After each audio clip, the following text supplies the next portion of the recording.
community building at Bearscott Stadium is nothing out of the ordinary. It's an everyday thing. 311 Wednesday. Wasn't there a band back in the day called 311? 80 degrees here in Richmond, Virginia. A little overcast, a little sunny.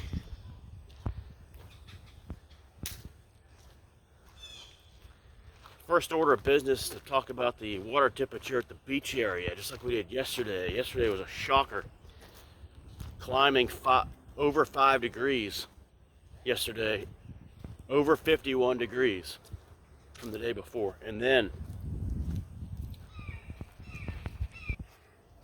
this morning, here on March the 11th, 2026, water temperature, ready? 55.2. Shattering the previous record high of 50.9 in 2024.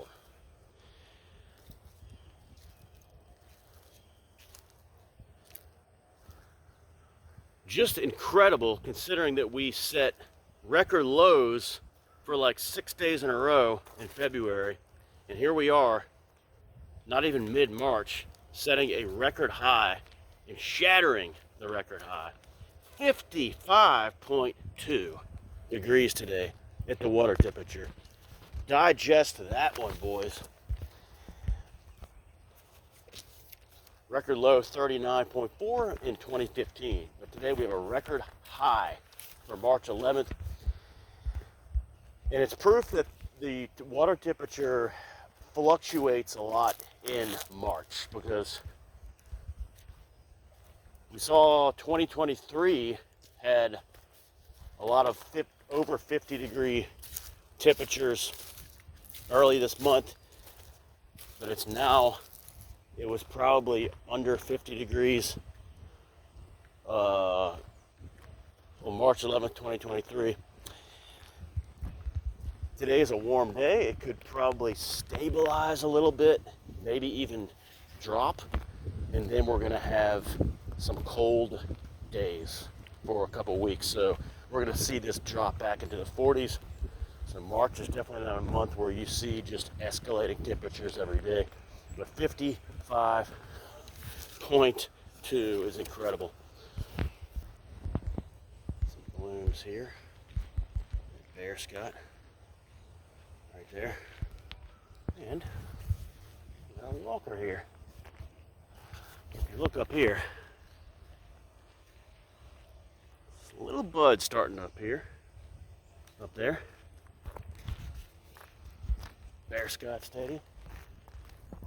Grass is still winter-like though. No green. A big contrast. What it feels like and what it looks like. Very warm today. A couple of deaths to report. Alexander Butterfield, key figure in the Watergate scandal, has passed away. He was 99. He was about 3 weeks away from turning 100.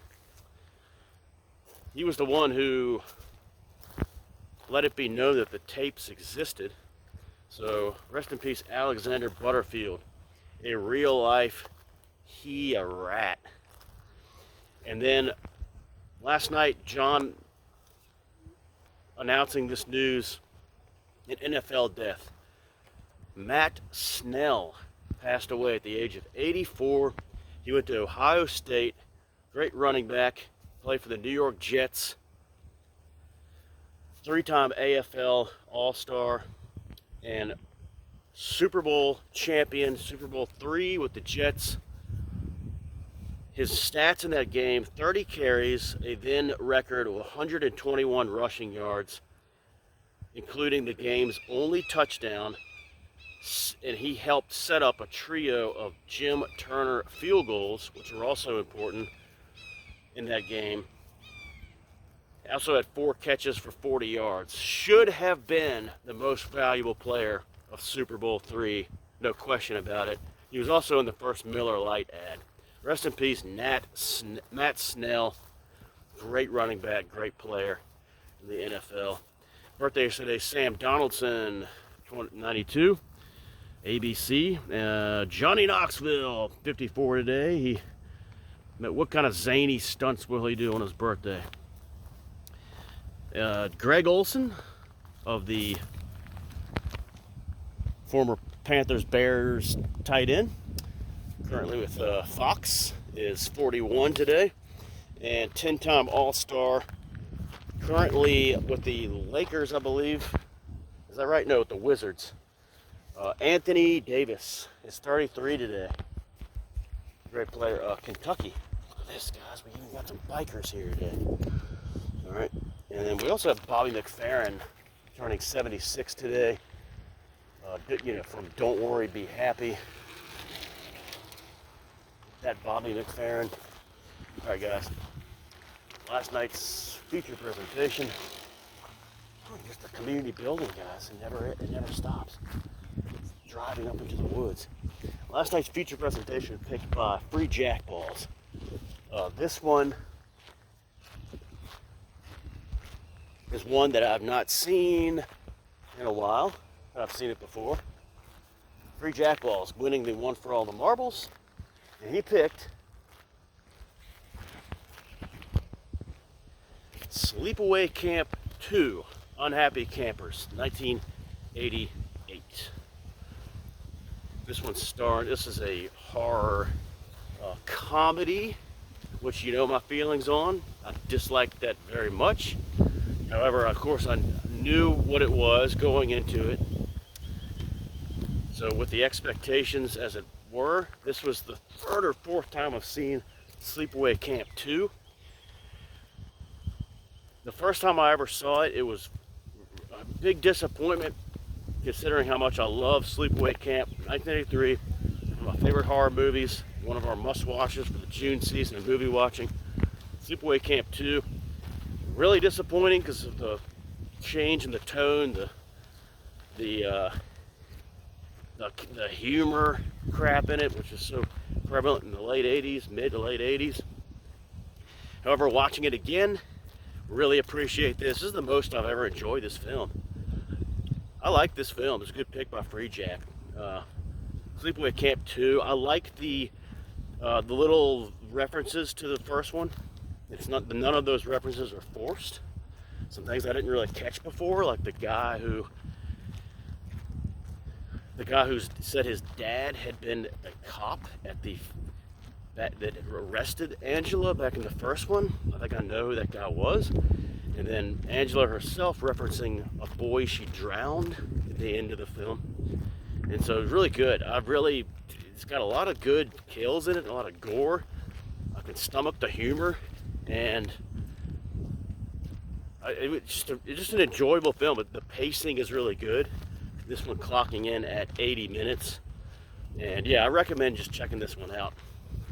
Sleepaway Camp 2, Unhappy Campers, 1988. This one stars Pamela Springsteen as Angela. Of course, the much younger sister of Bruce Springsteen, Renee Estevez, is in this as the last girl, the daughter of Martin Sheen, and Tony Higgins, Carol Chambers. So you also get some good nudity in this if you're into that. This is a good film, guys. A lot of no names outside of those two. And then Sleepaway Camp 3. I think it's called Sleepaway Camp 3 Teenage Wasteland. It's 1989. Came out the next year. Also has Pamela Springsteen. I think I've seen that one time. It's pretty bad. There's also a Sleepaway Camp 4 from 2012 that looks kind of interesting because it's got, never seen it, and it appears to have a lot of archive footage from the first one mostly, and then a little bit of archive footage from part 2. So good luck finding that one online. Hey guys, this is your message for March 11th, Wednesday, 2026. Here at Bearscott Stadium, and I just wanted to say we are less than 48 hours away from a big day of the year, and that is Friday, the effing 13th, boys. Hope you guys are getting your film ready. One of our must-watches for the off-season. We have a rarity where we have a must-watch for the off-season before we start the new season. And that one will be watched Friday. And gotta say, Sleepaway Camp 2 is was on our list of films to watch that recommended viewing for the off season. All right, boys. Thanks for watching. Maybe we'll do one for all the marbles to determine tonight's feature presentation. Till then, take care. This is Bearscott.